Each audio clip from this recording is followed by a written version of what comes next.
əziyyəti sahəsində olur.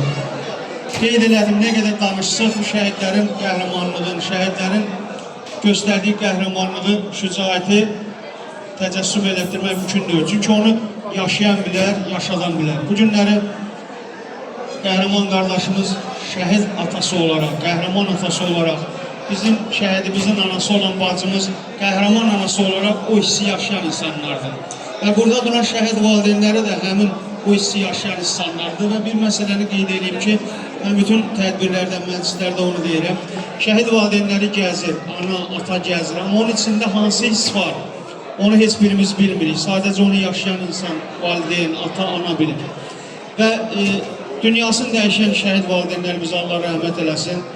Onlar hər birisi qəhrəmandır. Qəhrəmandır ki, hikmət və hikmətin şəxsində belə qəhrəman övladlar yetişdiriblər. Dövlətimizə, vətənimizə, elimizə, obamıza təqdim ediblər. Çox çətindir. Biz o hissi keçirmək nə qədər çətindir, biz onu keçirdirik və bilirik.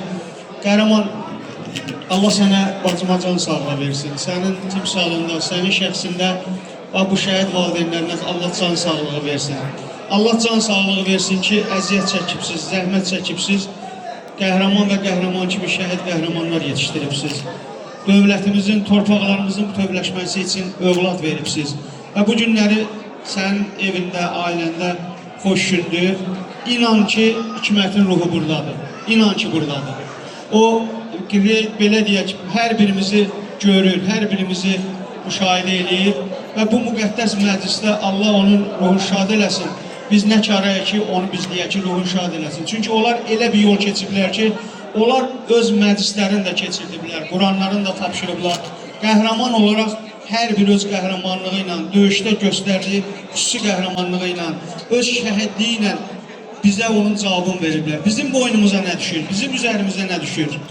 Hər bir şəhidin valideynin, hər bir şəhidin ailəsinin yanında olmaq, hər bir qazinin yanında olmaq, o özünü necə aparmasından asılı olmayaraq onun yanında olmaq.